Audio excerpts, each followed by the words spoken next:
Hi guys, welcome! In this video, I'd like to share with you guys the brand new Zeny-only server of Ragnarök Mobile Eternal Love. Currently, it's only available in the China beta test server, and there's no official announcement yet whether it will go live in C, Global, and EU servers. As always, take this information with a grain of salt until an official announcement is made. Alright, without further ado, let's begin. During ROM's 7th anniversary celebration in China, the team behind ROM has announced a groundbreaking development that they will be launching a new version of the game called Novice server. The biggest promise of the Novice server is to use Zeny as a permanent single currency for the entire game economy. Under the system, all in-game transactions will be conducted solely using a single currency. Zeny can be easily acquired through various in-game activities such as completing daily tasks, farming monsters, selling monster drops, and clearing weekly instances. Everyone has an equal opportunity to get rich overnight if they get lucky with rare cards and equipment from defeating dungeons and field MVPs. Zeny will be the universal trading currency within the game, so all players can freely purchase any item, even headwear and costume, without the need to top up. There will no longer be premium currencies like Big Cat coins to gain an advantage, eliminating gears and items that are absolutely impossible to obtain without topping up with real money. The fantasy generator gacha machines have also been decommissioned, so all paid fashion and cosmetic items will be consolidated and gradually released as dungeon drops or purchasable using Zeny. This means all players can slowly earn and save Zeny to eventually purchase any top quality gears and cosmetic items. It will also encourage players to progress solely through their skills and dedication. But of course, the developers are fully transparent that the Novice server will still have core revenue streams to sustain the game's operation. However, it will only be limited to purchasing Zeny and the advanced tiers of Adventure Log using real money.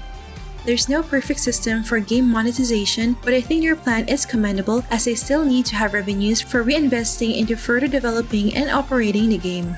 Whether you're a casual gamer or a hardcore player, the Novice server still provides avenues for both without resorting to coercive monetization tactics. The ability to purchase all items using Zeny means that everyone can enjoy all of the game's features without being hindered by financial constraints. The core design of the Novice server is to offer an experience that is reminiscent of the early days of ROPC gaming with a shorter development cycle. First, the max base level has been limited to level 100 only. Second, only the original 6 job classes are available and it can be leveled up to the 3rd job classes only. First is the Swordsman class, which can be promoted to either Rune Knight or Royal Guard. Next is the Mage class, which can be promoted to Warlock or Sorcerer. Then we have the Thief class, which can be promoted to Guillotine Cross or Shadow Chaser. Next is the Archer class, which can be promoted to Ranger, Minstrel, or Wanderer.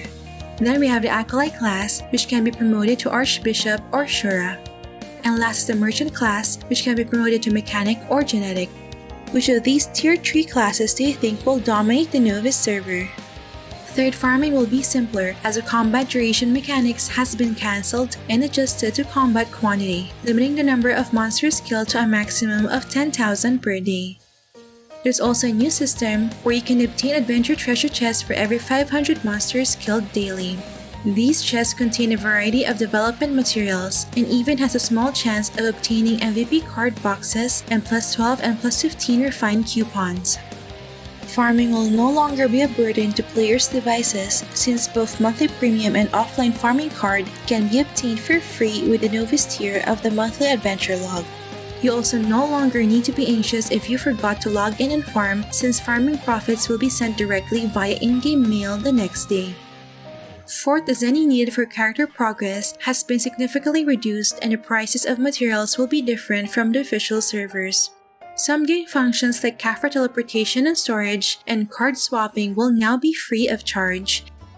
There will also be a safe refinement feature up to plus 15, so you need to stock up multiple copies of the equipment you want to refine. Fifth, character development will be very streamlined, wherein the late game complex development systems will not be implemented, such as Oracle Extraction, Ancient Relics, Ancient Equipment, and Phantom Equipment. 6. The rewards for completing daily tasks and weekly instances have been greatly improved. Refined equipment can be obtained from clearing time rifts and chaotic invasion. More gold coins and enchantment crystals will be dropped directly into Nato's tower. And rare SSR headwear and costumes will be dropped directly in Komodo dungeons. The amount of Nolan cards needed for Combined Fate has also been reduced to 1,500, allowing players to roll a mini or MVP card every week upon clearing Oracle Dungeon. And 7 to 1% attack and magic attack deposit attributes of SSR costumes have been removed and changed into 10 points of basic attributes, allowing players who join at different stages to catch up and reduce the anxiety of long-term gaps. These changes are aimed to bring a simpler and more relaxed experience to players so they can enjoy more the social interactions and passionate GVG battles. Right now, only up to Lighthausen map is open, and the developers are planning to slowly open up other maps and add more content in the future. Lastly, let's talk about the various measures to reduce the inflation rate. According to the developers, to maintain Zeny's purchasing power, there will be a strict control on the production and consumption of Zeny. In general, the proportion of Zeny earned for farming has been reduced. In return, the amount of Zeny and other rewards acquired from daily gameplay tasks, topic system, and weekly dungeons have been increased.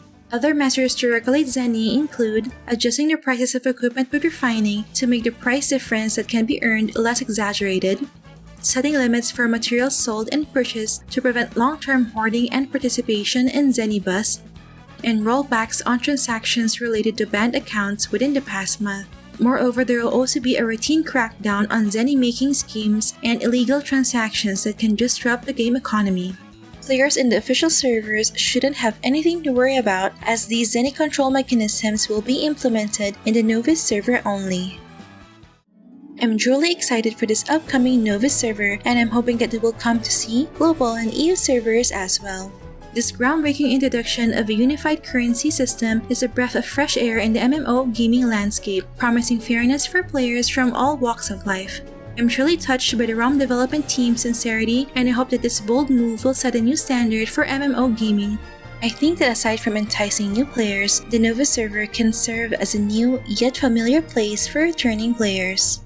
Alright, that's it for this video guys. Don't forget to like if you enjoyed watching this guide. If you're new here, I would love for you to consider subscribing by hitting the subscribe button down below. I would love to have you back. Thank you for watching and see you in our next episode.